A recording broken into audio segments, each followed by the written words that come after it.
people have an issue with cold calling when they start. It's like, oh, this feels horrible. That's the point. It's hard and it's horrible. It's something that keeps me in line every day. There's nothing worse for the brain apart from actual physical torture than social rejection. The fact that I prove to myself day in, day out that I do it anyway, it's what makes me stronger. So if you can go through that rejection daily, you are simply better equipped at most things life will throw at you. Because life is going to throw shit at you. And if you can take it and still soldier on, you are going to be more successful.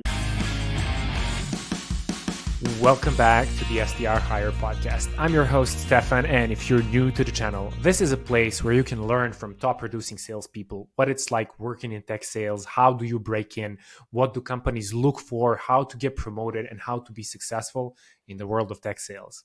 Today, our guest is the world's weirdest cold call trainer. And if you don't know who this is, let me give you a few hints. 1, he has Italian accent. 2, he keeps asking you to throw your phone out the window. And 3, he never takes his sunglasses off even when he sleeps, at least I think so. And if you thought of Giulio Segantini, you thought right. Julio has been trending on LinkedIn with his cold calling videos where he actually shows how to do a cold call, how to handle objections, how to get prospects to talk to us, all while having tons of fun. He's breaking misconceptions. He's getting founders and sales leaders live, literally on the calls, to change their minds and eventually get them to agree to let him teach their sales reps in the most underrated skill in sales, which is cold calling. Dude, welcome to the SDR Hire podcast. Thank you for having me. It's absolutely a pleasure, mate. All right. I love that I got you laughing a little bit there. I got to ask you right off the bat. Go ahead. Sorry, I think you forgot something though. Like, oh no. I also put out a lot of ideas of what you shouldn't do when you're What are those? Like, what are those most common things that you shouldn't do on a cold call? I think, okay, I'm going to give some advice and some people I'm not going to like. I think the first thing is that you got to do differently from what everyone else is. That's like if you can be remembered, you're already like standing out. Well, obviously, and then you by default are better than the competitors. It's like in dating, it's called peacocking, right? When you dress a bit flamboyant, etc. And I think it's important to be different. I mean, especially if you're in a commoditized market. So if you're selling like a CRM or databases or like recruitment or something like Forex. So that type of thing that when someone is like, oh God, not again, then you got to stand out for sure. Mm-hmm. Mm-hmm. And it seems like that has been your go-to strategy all of these years. Well, I mean, it's not always been like this. I was a bit flamboyant in my recruitment days, but I definitely got weirder.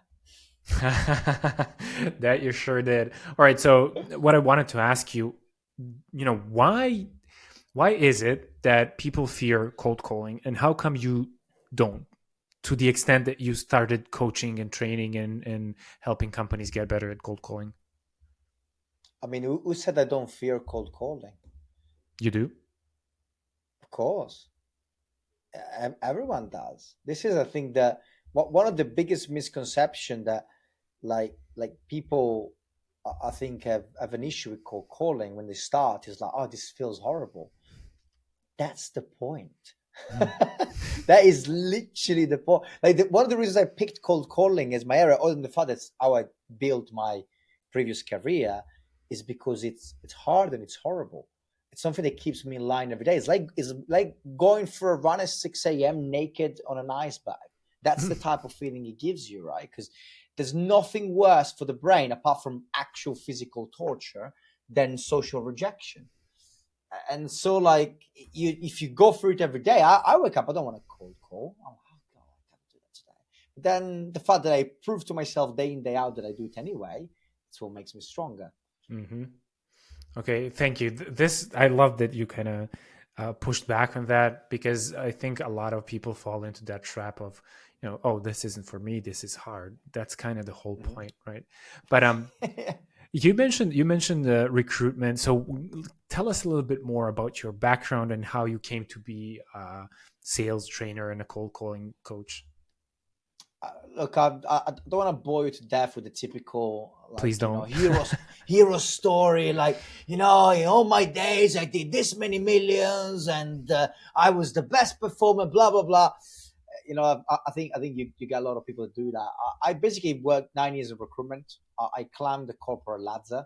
I was quite good, and back in the day, I think I probably sent 10 cold emails in 10 years or something like that. So it just wasn't a thing. You just would call someone to death, literally. Mm. I mean, the company was called Non-Stop Recruitment, and some of our prospects would say non-stop calling because we just called them all the time.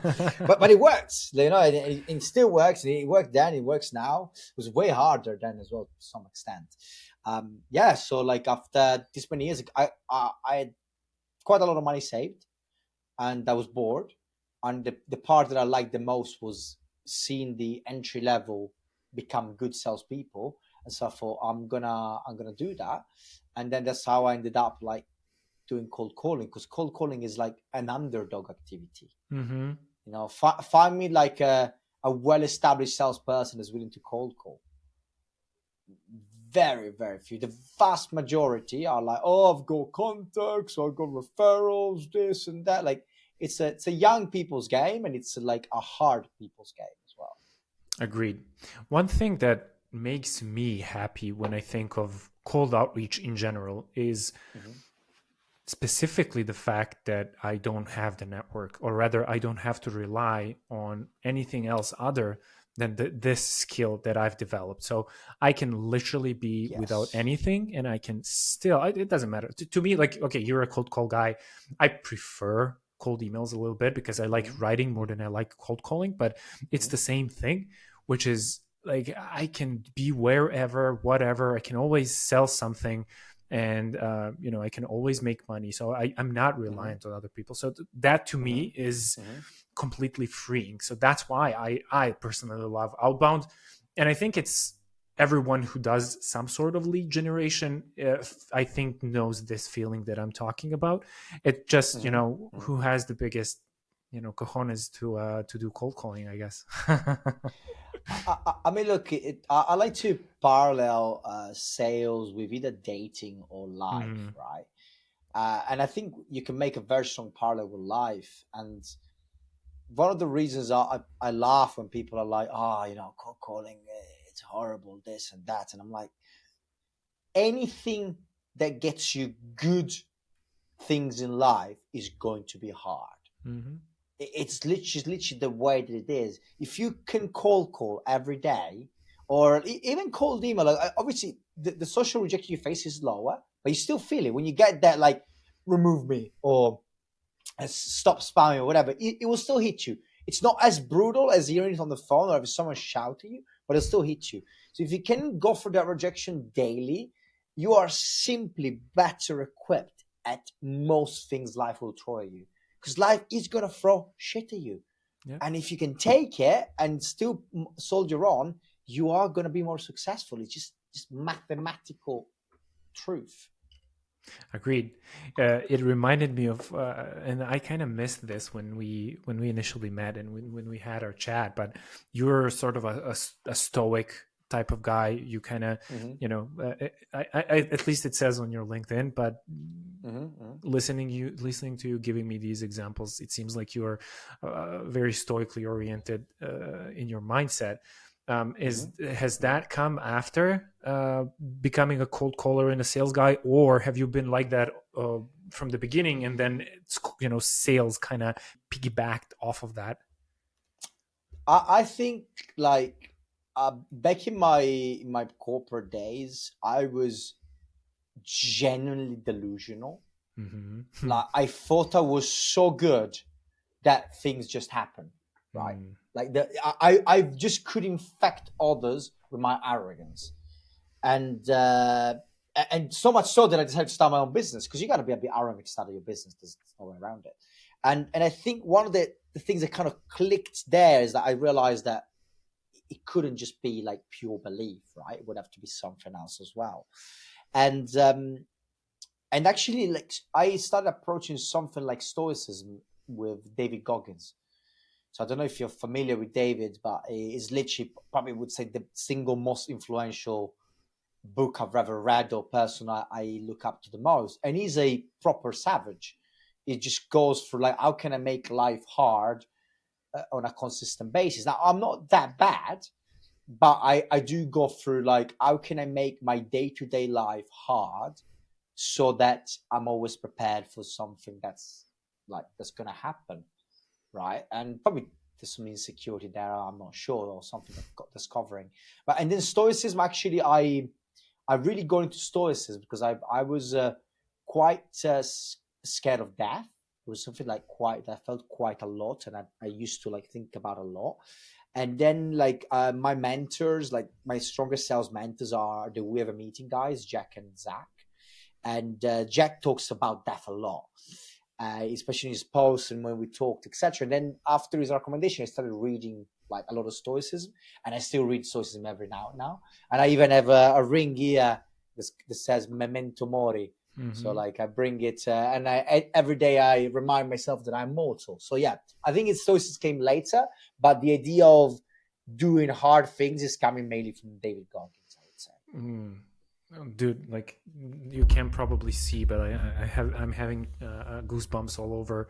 That's interesting. Death is such a strong topic. I've spent my whole life thinking, not really thinking that I'm immortal, but having that idea of there's never gonna be an end. And then at some point, I actually had to face the idea of dying. That was freaking scary and life changing to an extent, because I just realized this is it. This is all we've got. This is like it's gonna be game over sooner or later. And so that kind of changed priorities and perspectives and stuff. And definitely Stoicism has been on my mind as well. And I'm not that hardcore, but it gives me comfort to an extent, right? And I did not plan on going this direction, but this is really cool. So thanks for sharing that, man. I do want to ask you something. With your near-death experience, you said it was terrifying, but was it also liberating afterwards? Oh yeah, of course. It was. That's kind of the whole point, because it got me.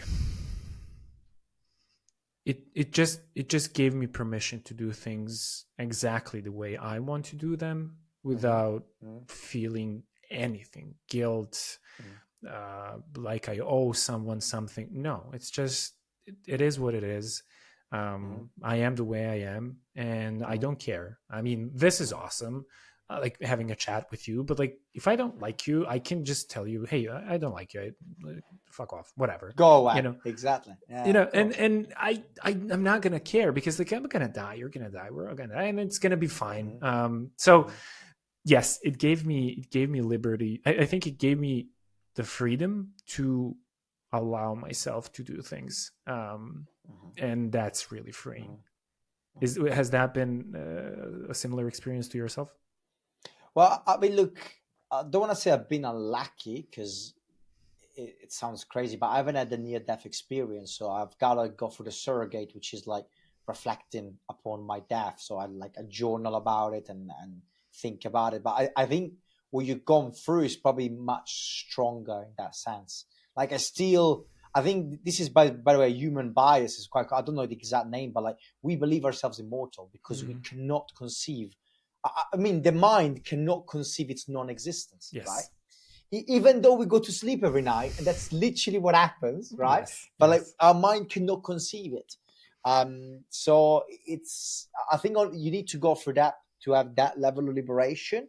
I just now, like the reason I work on this on a daily basis is because I want to be, first, if tomorrow I get diagnosed cancer, or I know I'm going to have like a month to live, I want to be able to look back and be proud of what the days that I've piled up together, right? And that's why I like to have this rigid life, because I don't think I would look back and be like, oh man, I should have watched more Netflix. I don't think anyone is gonna do that. Like I was like, oh man, I should have exercised less. Like, what? Why? Like, no. Like, I mean, the older I get, the more I think like, damn, I should have partied less. Mhm. I did not need to be hungover that many days in a row. You know. That's so funny because I came across that same thought. I was like, I mean, I'm not that old. I'm 30, but still, I feel like I could have started doing some things that I enjoy doing today. I could have started doing them earlier, sooner. Hmm. I, I could have probably stopped drinking sooner. I could have probably Hmm. stopped like partying Hmm. as much as I did sooner. But Hmm. I guess today's me wouldn't know the things that I know if I hadn't done the things that I did. So Exactly, it's just exactly. it's funny we went this route. I just listened to uh, The uh SDRs are gonna be like, "What the hell, man? We won the cold calling things. What are these two people talking exactly. about?" But getting permission from myself to do things that I love gives me the Hmm. ability to have a conversation Of like this. course. I really don't care. Like if somebody doesn't like this, they can just switch off. But Yeah, I, I exactly. I listened to my first million episode with Scott Galloway just today, Hmm. Hmm. and he's a stoic guy, and Hmm. he's gone through different stages, and it's very obvious he thinks and talks about death and how he dealt with those things. So I guess maybe I got inspired and asked you Hmm. and went this Hmm. direction. But I Hmm. definitely recommend the episode because it's really good. It's really impactful, and I was just like feeling cathartic as I was listening to Hmm. it and afterwards. Hmm. So I guess Hmm. I'm riding that wave now. But Good, let's good, let's good. give the audience what they came for. I guess Sorry, guys. Here we are. Here we are. Back on track. exactly. I mean, like sales, death. It's almost the same. So we can Look, if you're not scared of dying, you're definitely not going to be scared of picking up the phone. exactly. And by the way, dude, why do you call yourself, or maybe other people call you the world's or rather the weirdest cold trainer? Oh no, this is entirely self-made. I think like I got a bit of an epiphany a while ago. Like I did have a short 2 hours seminar with Benjamin Dennehy, Hmm. the UK most stated sales trainer, and I've always noticed, that he was like wearing this like he had the hat and he had the suspenders, and I always like to dress quite well. So when I started to, I was like, I need to do something to stand out. I don't think, especially in marketing, I don't think looking similar would be the same. And so it all started with like the first video I did on TikTok. I got lucky, went super viral. So like I get 250K views, and I had some white headphones and a Grogu T-shirt. I think the same one we had when we met. I had when we Uh-huh. met, and that I was dressed like that, and it went viral. And then I was like, okay, maybe that there was something to it with the outfit, but I didn't want to be a guy in in a Star Wars T-shirt in my videos as my brand. And so I started. I was like, you know what? I'm gonna keep the white headset. I'm gonna get some. I'm gonna get a waistcoat, and I was like, I'm gonna get yellow, like, because at that point I had yellow as part of my gold as part of my brand. And then after that, I was like, I had in my logo, the underdog had the glasses. So I was like, you know what? I need reading glasses. I went to the optician. I was like, can you make the lenses yellow? I was like, yeah. I was like, boom. And then I just started the tie, and that was the whole outfit. And that's what it's like. I still had like a sales trainer, and I was like, you know what? I'm gonna go for something that's gonna break the pattern a bit, Hmm. and I'm gonna go like for call myself the weirdest sales trainer. Right? And again, the one thing I want is whenever I jump on whenever I cold call people, I might still get forgotten because people still hang up on me. But when I do a discovery call, it's guaranteed no one is going to ever forget who I am. Yep. When they see me on LinkedIn, it's not guaranteed, but it's quite likely. Like I have called people I've called in the past, and they were like, "Oh yeah, you that guy it pops up on my LinkedIn feed." And that's what I want, like familiarity. That means familiarity. So I want them like, and you probably heard this before, like whenever I have a good call with someone, and but it's not the right timing or whatever it might be. Like my parting question is, what's your favorite pizza topping? right? And they're like, what the hell? And then I know something very specific about them.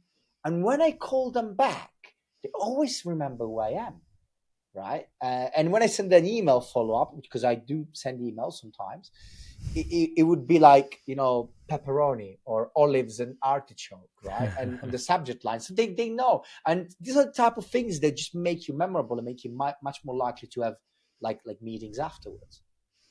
This is just personal branding 101. Yeah, So absolutely. I love it. And I personally, I've never thought about it. I was just like, I write on LinkedIn and I talk about Mm-hmm. some things, but this is Mm-hmm. just, this is mastery. This is like, because whatever you do, you will be remembered and you will stand out, which is, we're not in the business of sales. We're in the business of standing out. Yeah. Mm, Yeah. because like, sure, if they have a need and you're there, the likelihood that they will buy is there, right? But Mm-hmm. Mm-hmm. making sure that they actually remember you when they are in market is what you're opting It's a for here, different right? game entirely. Exactly. Well, also, there's one more thing that I want to mention that bugs me. What is it? And whenever I go on LinkedIn, Hmm. all I see is like I was working for quite a lot of recruitment agencies. If I would give 1 million to charity Okay. for every time that I didn't see we are the best at, Mm-hmm. I would give 0 millions to charity. Because if every agency is the best, what's happening with everyone else, right? Mm-hmm. And so that's why the weirdest also works, because like it's still a superlative, so it's still like I'm the best at something, but it's not like if I put I'm the best cold calling trainer, it's like, who am I to say that? I can say I'm the weirdest. It's very likely. Mm-hmm. But, so like having that different way instead of like, oh no, we got the best solution.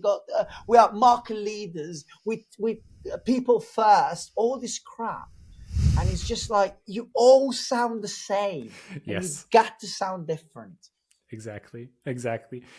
Sounding different is, and like that corporate bullshit that I come across all the time, whether it's, and the first time I came across that corporate bullshit was when I was an SDR and I got, like, I was given a campaign, an email campaign to send that Mm-hmm, was written by whatever marketing was back then. mm-hmm, mm-hmm, And I was just disgusted. It was just like, this isn't going to work. This sounds like everybody else. This doesn't have any like mm-hmm, structure, et cetera, et cetera. And so I just ignored the directive to send those emails, and I wrote my own, and I broke, mm-hmm, like, I had 150% of quota, unlike everyone else. And that's mm-hmm, exactly what standing out and making yourself different looks like. And but yeah, the harder thing is, how do you actually make yourself different in a way that stands out in the good way, right? And I think you did an awesome job with that. But one more thing that I mm-hmm, extremely respect when it comes to you and your brand is, you actually do the things that you're selling, which mm-hmm, isn't mm-hmm, something that I often see on at LinkedIn, because that's social media where these types of trainings and stuff is getting sold. But you are actually in the weeds. You're actually cold calling every day or almost mm-hmm, every day, making your sword sharper, and you actually know what you're saying. And that's something I extremely respect, because you are showing your expertise every day by doing the thing that you're selling. mm-hmm, mm-hmm. Well, look, it's actually like it's something that went from mind. I had a crisis in January, Mm, and I almost changed my business model because I really? came back after 3 weeks of holidays, and I was like, I really don't want to call. Mm, I was like, I'm gonna get rejected. I know it works, but like, and then I was like, having all types of doubts. I was like, maybe I'm not as good as I think I am, etc. This was before I committed to just doing purely cold calling. And literally, I talked to all my friends, and I was gonna become like a coach for founders. Right? I had my clay set up. I was gonna do cold emails, branding, blah blah blah. And then I remember, like, I went to bed. I was planning how to do things, etc. And then I wake up and I'm like, and I had the David Goggins moment. I looked at myself in the mirror. I'm like, you're full of shit. You're not doing this because you're just doing this because you're scared. You know this works. You know you've got proof of concept. You know you can make it work. You just don't want to do the work. You're just finding a way out of this because you can.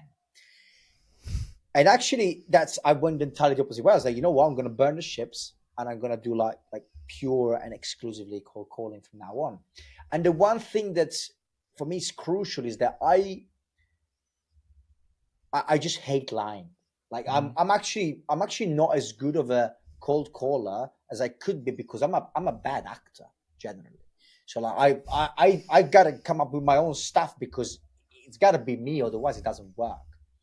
And and the biggest thing I thought is like I cannot teach cold calling if I don't do it myself.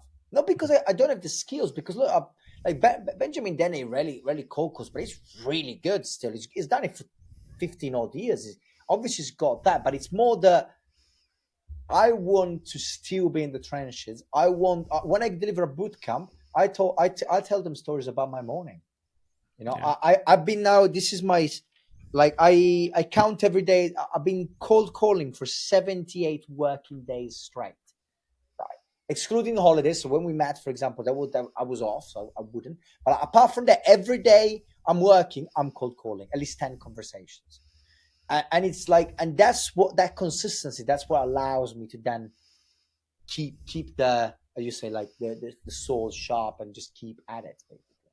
Mm, I love this. And it gives you, at least from my perspective, the confidence to stand in front of the people that you're teaching and tell them what happened this morning on your cold calls. I think that not too many people can do that. Obviously, I can understand that there are some folks who they just don't feel that way, and they're like, I know how to do this. I've been doing this for years. I don't Mm-hmm. have to do it today. And that is also fine. But you found that string of like, this is me and I got to do it Mm-hmm. my way. That's exactly what I respect so much. And this is so inspiring. I hope it inspires somebody else. Guys, if you just felt inspired and you want to take this route, just drop a comment down below and tell us how you're going to like take ownership and really do your stuff in the way that only you can do it. This is really awesome. And there's a few lanes that we can take, but you've amassed a pretty big following on LinkedIn. And so Mm-hmm. speaking of, inbounds and the things that you could be doing and brand and Mm-hmm. everything else, a lot of people think that, you start creating content on LinkedIn, you go viral, and all of a sudden you become a millionaire. Your inbox is just dripping with inbound leads. You can't really fulfill all the demand. Like how Mm-hmm. close to truth is that? Look, I'm a really bad example of this because I don't advertise. So Mhm. if you look at my posts, like I did a little bit with the boot camp. My first boot camp I did, and then I didn't with the second one because I got a bit cocky. And actually, my second boot camp flopped miserably. So Mhm. I had to literally cancel because I had one person in only. But and the thing is, like, I hate. I post on LinkedIn because I want people to learn, because I was a philosophy graduate that didn't know what sales was, and sales changed my life, maybe saved my life, who knows, right? And I want to help the people in my shoes. So like I always feel a bit awkward about making an ask. I recently, like a few friends of mine bollocked me. They were like, look, I wasn't even sending connection requests to people that visited my profile, right? So Yeah. now I'm at the point that if someone is really looks like my ICP sends me a connection request, I'll go and tell them. But for example, there's never been, I have 1,800 SDRs or something like that in my connection request that I haven't accepted because and because like I just like I'm at the point now that I don't want to sell you something by like I never sell via DMs. Like I've recently started asking questions. So like basically the inbounds only come to me when they're really motivated, Yeah. right? And even then, I still disqualify a ton of them. So I would say, like, truth being said, like my biggest client to date is a guy that saw a video. He sent me a connection request on LinkedIn, and then I accepted it. I sent him a message. I say, "Hey, I would call you, but it's a Saturday. I'm gonna call you on Monday. Called him on Monday, didn't pick up. Called him on Tuesday, and then he was like, "Ah, okay, yeah, I like you because you eat your own dog food." He told Mm-hmm. Mm-hmm. me, and then yeah, in the space of like a week, he was a client. So I gotta say, that's what I like about the branding. Is not that I get all these people. Actually, the funniest part is that when I filled the boot camp, out of the 10 people that came in, only one text me on LinkedIn. I since said 10 people text me about the bootcamp but not pay it, right? So Mm-hmm. it's weird. Like the people that are really motivated, they're just gonna take action. While the ones that like faff around on the DMs, most of the time, they are not really that serious. I'm at the point now, if someone is inquiring, I was like, I give them the pricing. I was like, this is going to be at least this. I'm not going to jump on a call unless you tell me that's fine. I'm at that level. Fair. Yeah, exactly. I actually I like that because it saves you time, especially because you're a team of one. It Yeah, saves you a lot of time. You yeah, don't have to yeah. really go through this. But I do have a feeling that if there are any like virtual assistants in the audience and stuff like that, they're going to be reaching out to you, and they better cold call, they better cold call you because you don't even respond Yeah, to I, LinkedIn. I don't respond on LinkedIn unless I mean I respond to people that make an effort. Yeah. But like if you put something in the connection request, I always accept. But otherwise, it's just ending like somewhere else. Maybe one day when I'm building a course. So maybe at that point I'll start accepting more connection requests. But until then, it's not going to happen. There But we go. there's something that you mentioned, or the yeah. So sorry, like one of the things that, and this is for the SDRs Mm, specifically, right? Or maybe even the AEs that are still prospecting. One of the things that I've had recently is that when I jump on calls, I doubled my prices twice in the last 4 months, literally. And now I jump on calls, and I even had like some clients tell me like, look, I'm happy to pay this, but if we have a bigger collaboration, I would like a discount. And I was like, why? I was like, well, because I'm going to give you more stability. I was like, but I cold call every day. I don't need, like, why would I sell my hours, which I have limited time of, at a lower price when I can always refill that with an activity that I've got to do anyway to create content and to keep sharp, right? And then like, mm. so now it's like, okay, can you tell me, can you promise me you're not going to raise your prices? And I'm like, I can't. Exactly. So once you have enough pipeline, it just becomes so much easier to make more because you just give that vibe of like, I know I can do this. Exactly. I'm not concerned. This doesn't scare me. So that would be the biggest tip, is like you don't prospect because like it's pleasant. You prospect because it makes you confident in doing everything else. Yes. This is so beautiful. When there's a healthy pipeline behind me, I feel it to this day. For example, when I just Mm-hmm. created a new pivot, I'm just doing outsourcing. And so all of my Mm-hmm. outbound messaging, all of my pipeline, everything is changing. Mm-hmm. It was recruitment, now it's outsourcing. So it is Mm-hmm. a different value proposition, and different people will Mm-hmm. buy. And therefore, I Mm-hmm. started from the beginning. And so I really got nervous because my pipeline is basically zero, and Mm-hmm. I'm starting Mm-hmm. over, so to speak. Mm-hmm. Now that I've built a little bit of pipeline behind me, I'm more confident, and I don't fall into the trap of just nodding and saying yes to whatever the prospect. Obviously, I'm over exaggerating, but Mm-hmm. the feeling Mm-hmm. is there. Like I feel the fire under my ass. I'm just like, I I gotta stop myself from accepting the terms that are not necessarily the best ones for me. And when I Mm-hmm. have a fat Mm-hmm. pipeline behind me, I can Mm-hmm. say, dude, like take it or leave it. This is how things are. And Mm-hmm. yes, I will raise my prices like as soon as I can, Mm-hmm. because that's gonna Mm-hmm. let me, Mm-hmm. be more confident and provide you with more value as my client. So like Mm-hmm. it's a Mm-hmm. better thing to Absolutely. charge you more. Uh, So, and by Absolutely. the way, this is I learned this from Alex Hormozy. He really talks amazing things about pricing and like raising Mm-hmm. prices. And it's like, Mm-hmm. Mm-hmm. get to capacity, raise prices, get to capacity, raise prices. And if you need to justify it to yourself, just like, it's super simple. I'm going to be able to invest more into the process that I'm actually selling to you. So it's going to be even more valuable for you. So it's a no brainer, but it took me a while to kind of grasp the concept. And it seems like you're familiar with what I'm talking about. Look, man, I did this all wrong, right? In the sense that I I had I did well in recruitment, and Mm. I also bought shares in my previous company, which were sold when I left. So I found myself with like uh, literally had 4 years worth of runaway. So I didn't have to bill for 4 years, Mm. right? And then my first year I spent so much money I reduced that. But yeah, it was bad. It was bad. But I got to the point that I was like, I literally started breaking even 2 months ago. And it's not because I wasn't making money, it's because my expenses were crazy high. Mm. So like I've got a graphic. I had coach. I had like seven coaches. I have a personal trainer 3 times a week. I live a very healthy diet. I'm currently in an Airbnb, which is quite good life. So I prioritize like spending money to save me time on other stuff, right? And so like I haven't done this like most entrepreneurs. What they do is that like oh like first I gotta make money and then I gotta start investing in things. And if you have the capital available, which most people starting a business typically have a little bit, you probably can afford like don't be cheap on stuff.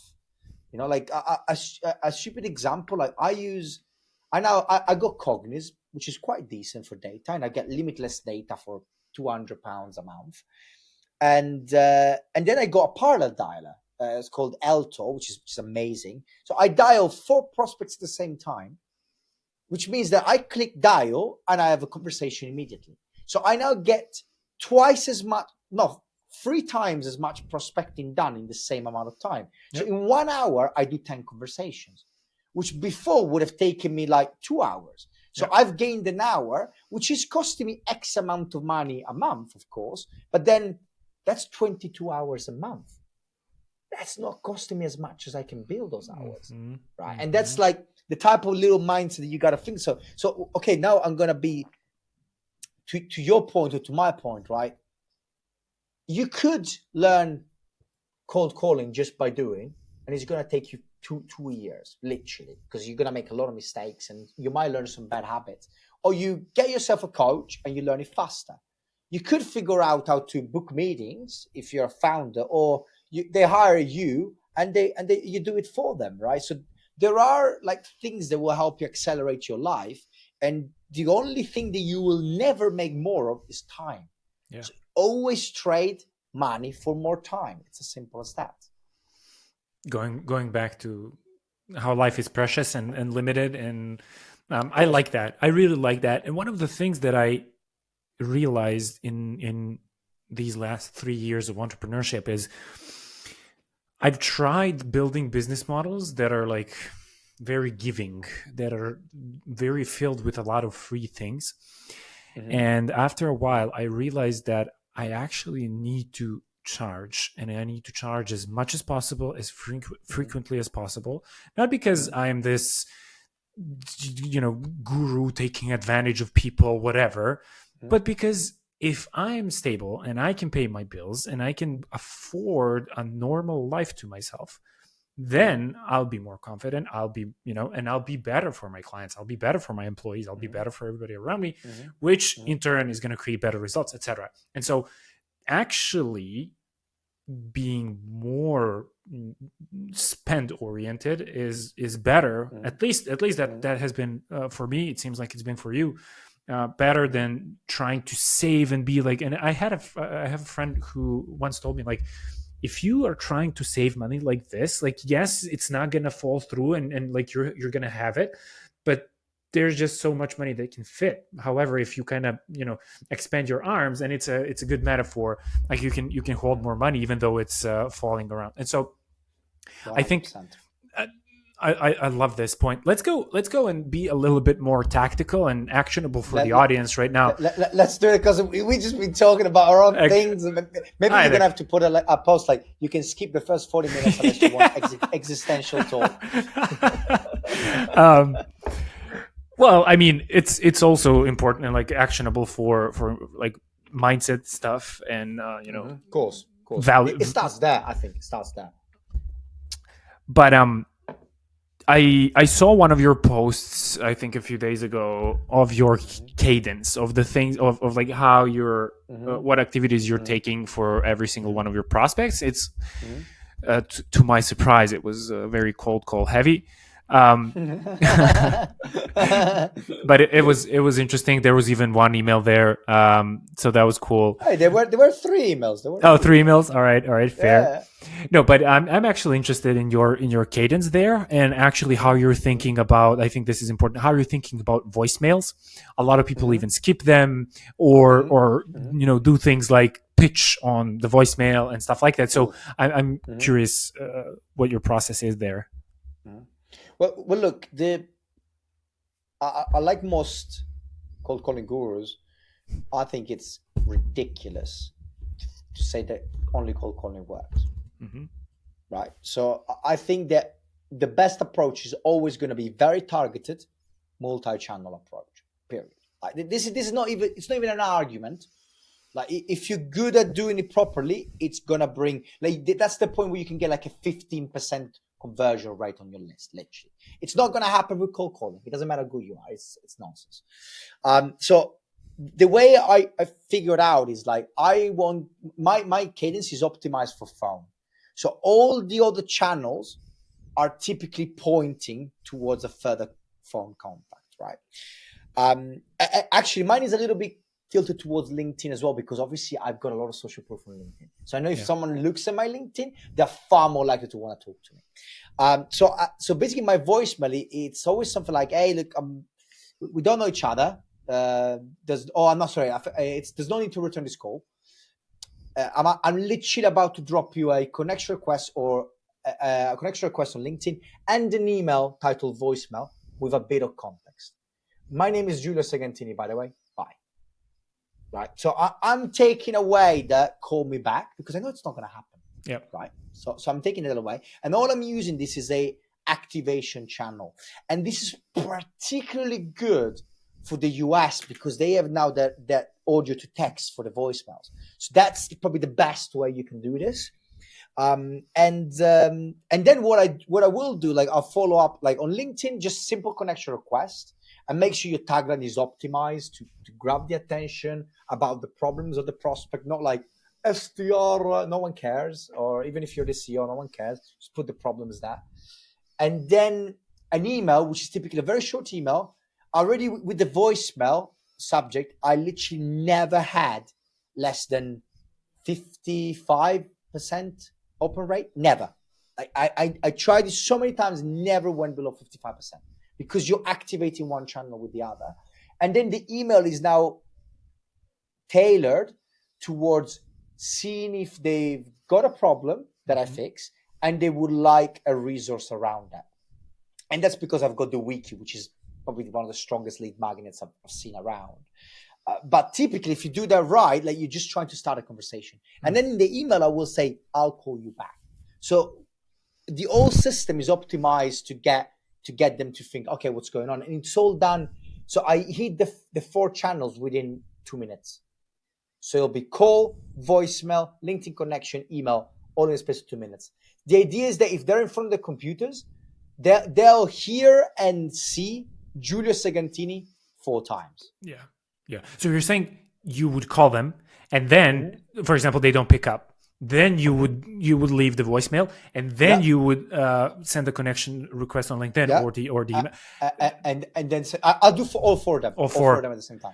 Yeah. That's so cool, because as we know, they usually don't even pick up, but they do see somebody calling, and then they're gonna like at least know, okay, so this person is this person with this awesome email copy or this awesome LinkedIn profile. I like that. I really like that. Is that something that you do like, is that a cadence that you repeat day in and out, or So like, look, do you combine? I recently stopped this when I got the parallel dialer Uh-huh. because I thought, why am I sending emails? Why Yeah. am I contacting on LinkedIn? You know, like I could get more meetings, yes, but at the end of the day, I cold call because I Yeah. should and Yeah. because I can create content out of it. So Mm. I never introduce myself in calls, never.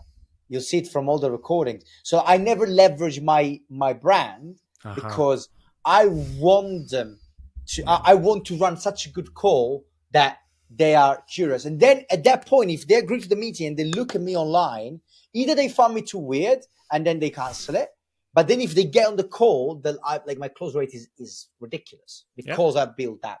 But going back to the SDRs, which is the one that care about this, obviously, is the two questions that I get asked typically is like, is that not too much? Is that what? Is it not too much? Right? Uh-huh. Yeah, you know, but what Uh-huh. happens? Like, you know, it's gonna be too much. Like, well, what happens? Like, and the answer is like, what the fuck have you got to lose? Well, so if you're a bit, you think if you reach out a bit less, they'll be like, oh, this person has been very considerate, and they haven't been too annoying. Therefore, I'm going to reply. And by the way, that will happen.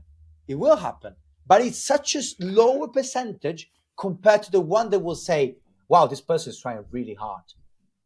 Yep. Because I'm sorry, but the polite approach in the business world, in the like, I'm just gonna try to not step on anyone's toes. When who famous in the history of the world was trying to not step on people's toes?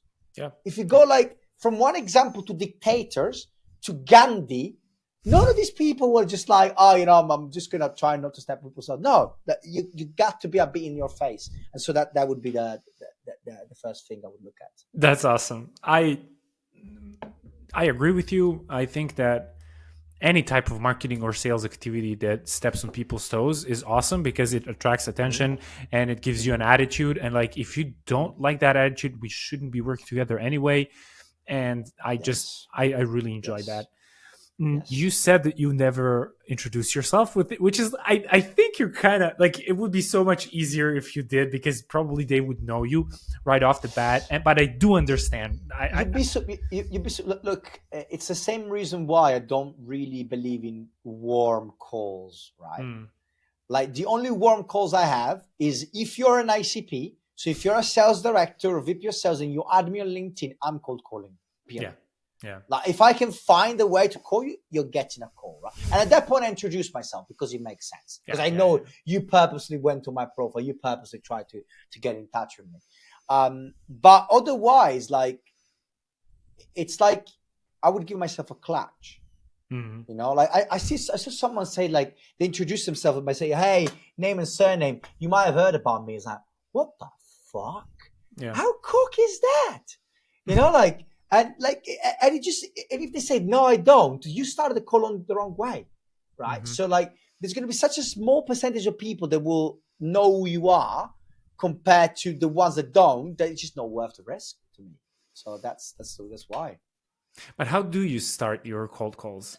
I'm actually curious. What is your opener? Because there's this huge fight on LinkedIn and on social in Permission general. based openers. Yeah, Exactly, of PBOs course, of versus course. like how you doing and stuff like that. So what's your go-to? Look, both work. So we're not gonna still debate here. The one I've been using the longest now is literally, hi, hi, John. I'd be like, no, actually, so let me do it properly with the right voice. Like, hey, John, we don't know each other. If I told you this is a sales call, will you throw your phone out the window? Literally like this. Literally like this. Right? And then if they say yes, I'll be, because you hate cold calls or just my voice? or Right? or or or just your Italian accent. I remember hearing you saying something like that. No, look, I did one today, and she was like, I said, because you hate cold calls or just my voice? And she cracks like, well, a bit of both. And I was like, and then I went like, well, what if I do an Italian accent? And then she was like, oh, you sound like Gino the Campo, whatever Gino the Campo, whatever his name is. It's like, oh, well, I am Italian. So if I pitch like this, will you listen? It's like, yeah, that sounds more entertaining. The video is gonna come up. The video is gonna come again. That's awesome. All right, cool. And so this is cool. But so do you think that, or rather, I got what you think. It's Look, don't try this at home, I would say. In the sense that, like, it depends a lot from your ICP, etc. I talk to a lot of founders, a lot of CEOs. They get a lot of these calls, so I really want to stand out. Plus, what I sell is cold calling training. yeah, right? that's right. So I want to say it's a cold call because I'm telling them that I'm confident with that. Right? You're playing the game. You're playing the game on extremely difficult. It's psychology as well, right? Like, but when I do get the meeting, that's the thing. Like, I'm not playing it that hard because when I do get the meeting, my close rate goes through the roof because right. I played all the games before, right? Instead of trying to whistle in, etc., blah blah. But anyway, like, I would say that my go-to would be like a ego stroke. Actually, when I counted and I looked at the numbers, the best performing one was always something like, look, we don't know each other. I did a little bit of research, and it looks like you'd be an ideal prospect for us. Do you mind if I briefly explain why? And this would get like 85% compliance in the UK to founders, right? To busy people. While the further fun out the wind is probably more like 70. But something like this works. Or other ones I like is I was wondering if you could help me. I would like to work with you. And I'm not sure what the process is. Do you mind if I explain what is it that we do? You know, like again, softer tone, a bit more relaxed. Another one that works really well for SDRs, but you got to be a bit ballsy, I think, is look, I'm going to be really honest. If I booked a meeting with you, I'll probably get a promotion. Do you mind if I take 30 seconds to explain why? You know, like you just really stroke their ego. You make them feel really good. You know, like, and then they'll be like, if I booked a meeting, like you're perfect. You know, like you're my shining, like my knight in shining armor. Will you take 30 seconds to let me explain? And then typically it's very hard for them to say no. Of course. And just like you said, especially founders, they need to be a little bit crazy and a little bit arrogant. And with arrogant people, it's like stroking their ego is just, their thing. And they love getting it stroked, so to speak. So I think phrasing. That's a good strategy. What something that I really feel comfortable with is I love finding triggers. And of course, I just use them. Hey, you're not expecting me to call you right now. I saw whatever I saw. I was hoping I could ask you a couple of questions. You got a minute for me? And that's usually what really, really works for me. Not a good idea saying this to an HR person that is like recruiting SDRs, and I would tell her, "Hey, I saw your job opening." She really got pissed at me because I wasn't really genuine because she thought I was a candidate. I was trying to sell her something, and she really got pissed. And but in general, but these that's probably triggers just one out of like many cases. Oh yeah, I totally agree. Like, I think the real future of cold calling is the type of thing I do, which is literally I call a list, which is not really even that prepared. Yeah. So like I talk to people that like, I don't have a sales team. We don't do cold calling. So like my list, like I really do play the game too hard. I'm finding ways to make it a bit simpler because I'm making my life too hard. But I think the real future of cold calling is like really targeted approach and based on like something specific, right? Then there'll still be space for the prospecting, which is not trigger based, because there's all this push now with all the clay guys that are like, trigger based prospecting. Yeah, but if you only contact the prospects that have triggers, you limit your market massively. That is right. So like it's probably 10% of the market has got a trigger right now. So like it's not that simple. But I think that the future would be like I saw something really light is like Look, I'm going to be really honest. This is a sales call, but it's an extremely well prepared one. Mm-hmm. Do you mind if I take 30 seconds to explain what I found? And then like you just go into like, well, look, I notice you're hiring, which typically leads to problems A and B. But you might tell me this is not relevant at all. But and that's the real future of the high level prospecting. I think. I agree with you. although, not although, but it's just that I think those types of cold calls will have a better hit rate than otherwise.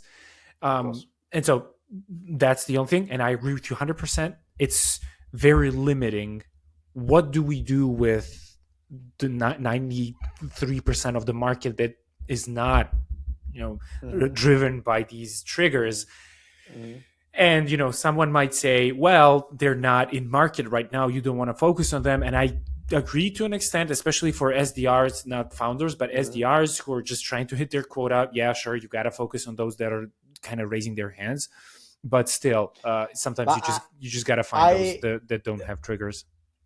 Look, one of the biggest things as well, like if you're an SDR and you plan to be promoted in your own company, you can't think about your target only.